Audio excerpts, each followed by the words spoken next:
आता एक बातमी येत आहे धाराशिव जिल्ह्यातून वक्फ संशोधन विधेयकाच्या विरोधात तुळजापूर तालुक्यातील नळदुर्गमधील मुस्लिम आक्रमक अप्पर तहसील कार्यालयासमोर ठिय्या आंदोलन। त्यावेळेस काँग्रेस जिल्हाध्यक्ष धीरज पाटील भाजप सरकार हे जातीवाद सरकार आहे अशी टीका करण्यात आली आहे।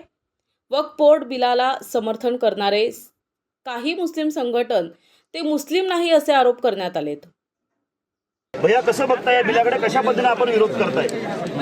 पूर्ण जिल्ह्यातच नाही संपूर्ण महाराष्ट्र आणि देशभरमध्ये या वक्फ बिलाच्या विरोधात वातावरण तयार झाले। हे वक्फ बिल मला वाटतं की पूर्णतः चुकीचं बिल आहे।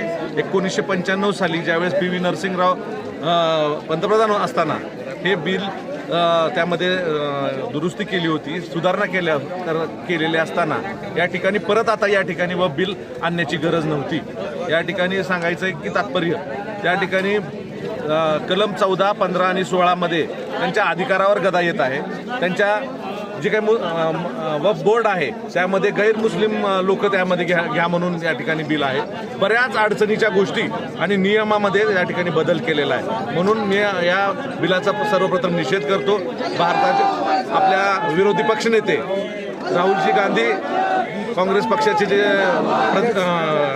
राष्ट्रीय अध्यक्ष मल्लिकार्जुन खरगे साहेब आणि राज्यसभेचे खासदार इम्रान प्रतापगडींचं जर तुम्ही भाषण ऐकलं त्यामध्ये संपूर्ण देशातील मुस्लिमांबरोबर काँग्रेस आहे आणि नक्कीच या ठिकाणी जे काही काळे कायदे केलेले आहेत, कारण की हे जे वक्फ बोर्ड असतं हे मुसलमानाच्या कल्याणासाठी असतं आणि आज मला वाटतं की हे जे बिल केलेलं सुधारणा केलेली आहे पूर्णतः चुकीचं असून मुस्लिमांच्या विरोधात आहे। तर मला वाटतं की आम्ही सर्वजण मिळून हिंदू मुस्लिम सर्वजण ह्या वक्फ बोर्डाच्या विरोधात आहेत, बिलाच्या विरोधात आहेत आणि याच्या पुढे आम्ही हे धरणे आंदोलन आहे। जर पुढे आम्हाला रस्त्यावर उतरण्याची वेळ आली तर या बिलाच्या विरोधात आम्ही रस्त्यावर। एकंदरीत पाहायला गेलं तर समाज जे आहे आपल्या पूर्ण काँग्रेस पार्टीशी असल्याचं बोललं जात आहे। मोदी सरकारला काय आवाहन करणार आहे? मला वाटतंय की संख्याबळाच्या जीवावर या ठिकाणी त्यांनी हे बिल पास करून घेतलेलं आहे। त्यांनी सांगा तुमच्याकडे किती खासदार मुस्लिमांचे आहेत, तुम्ही सगळ्यांना एकत्र नांदवता म्हणताना तुम्ही मुसलमानांचं कल्याण करता म्हणला, किती मुस्लिम तुमच्याकडे आहेत,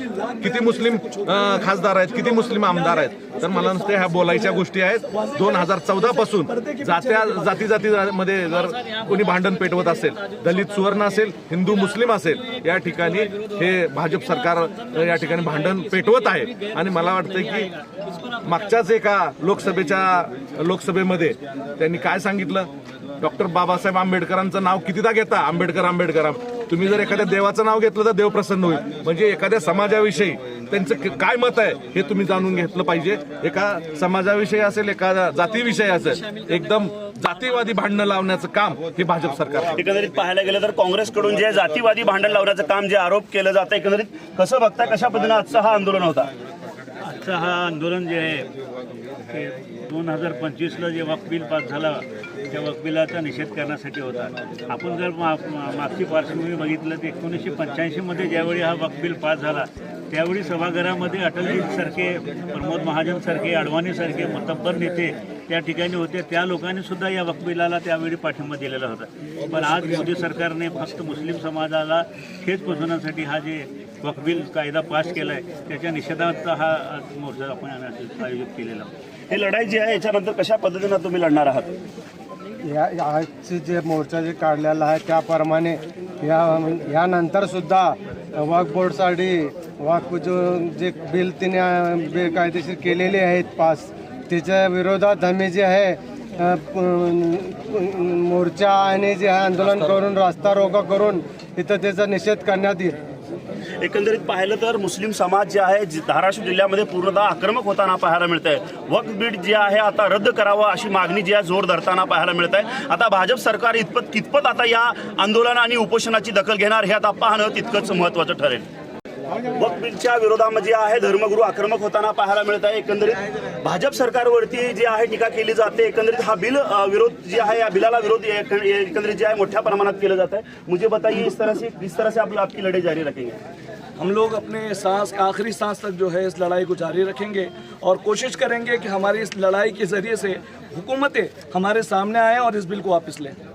मुझे बताइए कुछ मुस्लिम संगठन जो है इस बिल को सपोर्ट कर रहे, कैसा देखते हैं?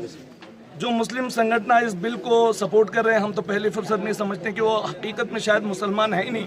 मुसलमान होते तो उनके अंदर ये एहसास जागता कि ये ज़मीनें इनके आबा व अजदाद ने अल्लाह के नाम पे वक्फ की हुई है और ये ज़मीनें हमारी हैं, और ये इसका जो बिल पास किया गया है ये कभी भी हमारे मुतालिक सही होगा ही। एकंदरीत पाहायला गेलं तर अशा पद्धतीनं जे आहे मुस्लिम समाजाच्या वतीनं जे आहे वक्फ बिलच्या विरोधामध्ये जे आहे आंदोलन अशा पद्धतीनं जारी असणार. आता जे काही संघटना जे आहे मुस्लिम समाजाचे जे विरोध करतात त्यांना देखील या व्हिडिओच्या माध्यमातून जे आहे बोध नक्कीच घेणारा पाहायला मिळाला. Video journalist Ajit Chavan, Ayub Shaikh, NTV news Marathi, Tuljapur. प्रतिनिधी आयुब शेख, NTV न्यूज मराठी, तुळजापूर, धाराशिव.